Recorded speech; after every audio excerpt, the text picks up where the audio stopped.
Hello and namaste to all of you, and hope all were safe and doing well in your life. Today I am going to discuss about role of water in our life and how our habit responsible for water crisis. And I would like to very thanks Mr. Alok for his effects for awareness in this field. चलिए हम बात करते हैं पानी की। सबसे पहली चीज़, अगर हम इंसान दूसरे प्लैनेट पे जीवन खोजते हैं, वहाँ रहने की बात करते हैं, तो सबसे पहले क्या खोजते हैं कि वहाँ जीवन होने की क्या संभावना है। ऑफ कोर्स पानी, वहाँ पानी ही ढूंढते हैं, क्योंकि ज़िंदगी की शुरुआत पानी से होती है और पानी के बिना जीवन संभव नहीं है। इसलिए हमारा ग्रह जहाँ हम रहते हैं, जिसे पृथ्वी कहते हैं, इसको ब्लू प्लैनेट कहा जाता है, नीला इसलिए क्योंकि यहाँ 75% हिस्सा वाटर है जो दूर से नीला दिखता है, इसीलिए इसे ब्लू प्लैनेट कहा जाता है। क्या ये सारा पानी पीने योग्य है? बिल्कुल भी नहीं, सिर्फ 3%, यानी कि 75% में सिर्फ 3% पानी पीने योग्य है जो मीठा है, जिसको हम पी सकते हैं। बाकी सारा पानी खारा है।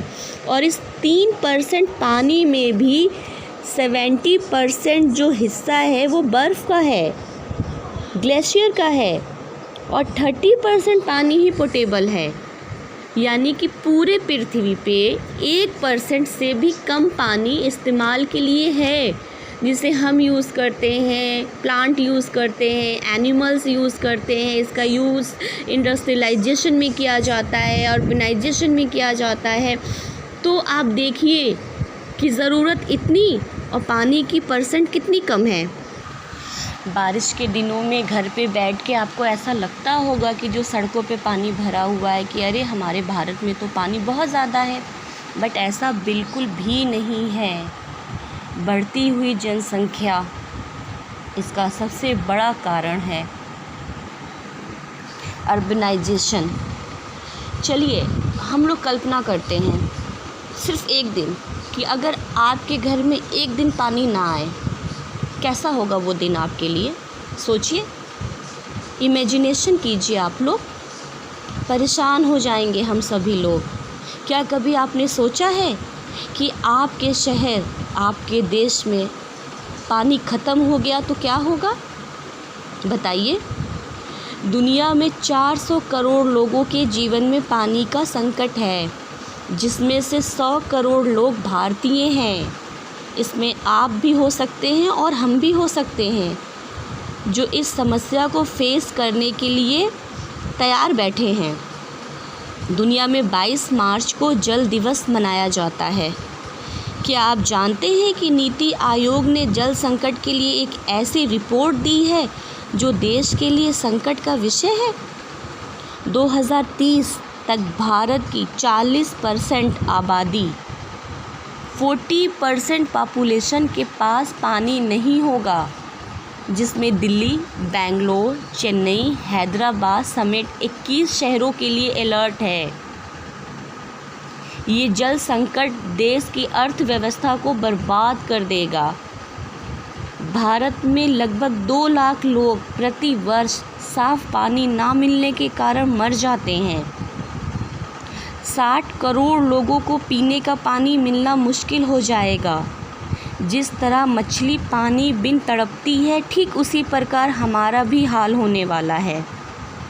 तो क्यों ना पानी की कीमत को पहचान लिया जाए, और जो 9 साल के बाद संकट आने वाला है उसके बारे में गंभीरता से विचार किया जाए। क्यों ना पानी की एक एक बूंद की कद्र कर ली जाए। जल संकट के मामले में चेन्नई और दिल्ली की हालत ख़राब है। जनवरी 2018 साउथ अफ्रीका के केप टाउन में हालत इतनी ख़राब हो गई थी कि पानी भी राशन की तरह मिलता था। हर व्यक्ति को रोज़ 50 लीटर पानी मिलता था, सिर्फ़ और सिर्फ 50 लीटर पानी। उसके बाद पानी ख़त्म होने की हेडलाइन दे दी गई, जिसको डे ज़ीरो कहा गया। 2030 तक दुनिया के 21 शहरों का डे ज़ीरो से सामना होने वाला है और 2040 तक भारत समेत 33 देश पानी के लिए तरसेंगे और 2050 तक दुनिया के 200 शहरों में डे ज़ीरो हो जाएगा। इसलिए हमें पानी को बचाना होगा। चेन्नई की आबादी 1 करोड़ है। 40 लाख लोगों को पानी नहीं मिल पा रहा है पीने का। 130 करोड़ लीटर पानी की ज़रूरत होती है चेन्नई में, बट वहाँ 83 करोड़ लीटर ही पानी है सिर्फ इस्तेमाल के लिए। क्या आप जानते हैं कि भारत में एक दिन में साफ़ पानी के लिए 547 लोगों की मृत्यु हो जाती है, लोग मर जाते हैं। ये आंकड़े काफ़ी हैं कुछ करने के लिए या हम इंतज़ार करेंगे? 2030 पानी का संकट बहुत ज़्यादा हो जाने वाला है। अब समय आ गया है कुछ करने के लिए। आज से अभी से कुछ नहीं किया गया तो एक बॉटल पानी भी नहीं मिलेगा। ब्रिटेन का एक अखबार है इंडिपेंडेंट, वहाँ कहा गया है कि अब धरती पर जितनी ज़मीन बची है उसे भी पेड़ पौधों से भर देंगे तो भी ग्लोबल वार्मिंग से हम नहीं बच पाएंगे। ये हम भारतीयों के लिए है। हमारे पास रास्ते बहुत कम हैं। अब तो चेन्नई की पहचान रंग बिरंगी बाल्टियों से की जा रही है, क्योंकि वहाँ पानी भरने के लिए टैंकर आता है और हम पानी भरते हैं। वहाँ की महिलाएं, बिहार का मधुबनी जहाँ जल संकट को हम फेस कर रहे हैं, वहाँ के तालाब पोखरे कहाँ गए? कोई लूट कर ले गया या वहाँ पे विकास हुआ है? और इस विकास के बदले हमें क्या मिला है? जल संकट। दरभंगा के तालाब ज़्यादातर सूख चुके हैं और वहाँ हैंडपंप से भूमिगत जल को निकाला जा रहा है, जिसके कारण ग्राउंड वाटर लेवल नीचे जाता जा रहा है। और ये बात बार बार बताने की नहीं है, आप खुद समझ सकते हैं। पटना का एम जहाँ बन रहा है वहाँ 35 एकड़ झील को ढककर मरीज़ों के लिए इलाज के लिए हॉस्पिटल बनाया जा रहा है। इसे विकास कहा जाता है। एक तरफ हम विकास कर रहे हैं, डेवलपमेंट, और दूसरी तरफ वाटर क्राइसिस को फेस कर रहे हैं। भारत का 70% वाटर पोल्यूटेड हो चुका है। प्रदूषित पानी के मामले में हमारा भारत दुनिया में 120वें नंबर पर है। ये आंकड़े हमें पता है, बट इसका इस्तेमाल हम सिर्फ़ और सिर्फ ऐसे लिखने के लिए करते हैं या फेसबुक पर पोस्ट लगाने के लिए करते हैं। इस इंडेक्स को गंभीरता से अगर हम लोगों ने नहीं लिया तो आने वाले समय में हम भी पानी की कीमत को समझ जाएंगे और पानी की एक बॉटल के लिए हम लोग तरसेंगे। आप ऐसे एग्ज़ाम्पल ले लीजिए, एक दिन अगर हम कार को वॉश करते हैं, नॉर्मल कार को वॉश करते हैं, आपको पता है इससे 250 लीटर पानी वेस्ट होता है।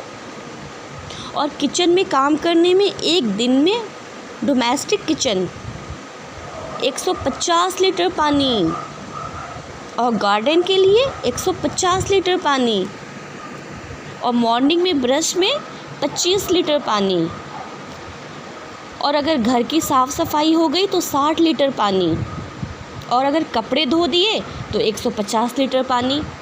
अब आप इसी रेशियो को देखिए और खुद सोचिए कि हम कितना पानी यूज़ करते हैं और उसको मल्टीप्लाई कीजिए पॉपुलेशन से।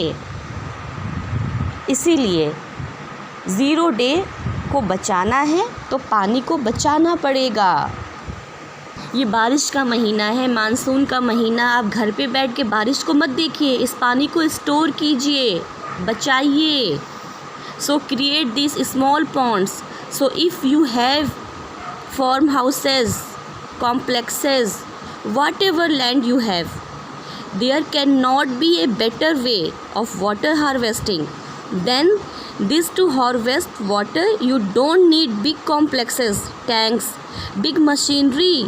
There is no big technology involved in this. If there are such areas in which you can store water, ground water, will get recharged. पानी का रीयूज़ कीजिए, रेन वाटर हार्वेस्टिंग की टेक्नोलॉजी को अपनाइए, शुरुआत कीजिए। हर एक को शुरुआत करनी पड़ेगी, सिस्टम को नहीं, खुद को बदलने की ज़रूरत है आज से, अभी से।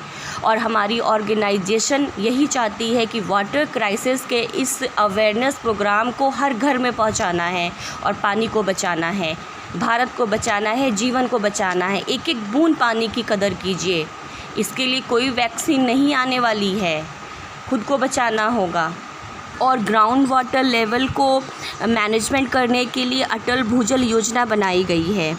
अटल Bhujal Yojana is a ground water management scheme launch by prime minister Narendra Modi on the 95 birth anniversary of former prime minister Atal Bihari Vajpayee ji on 25 December 2019. The purpose of the scheme is the improved groundwater management. So please पानी को बचा लो, इस आवाज़ को हर घर तक पहुंचा लो। जय हिंद, जय भारत।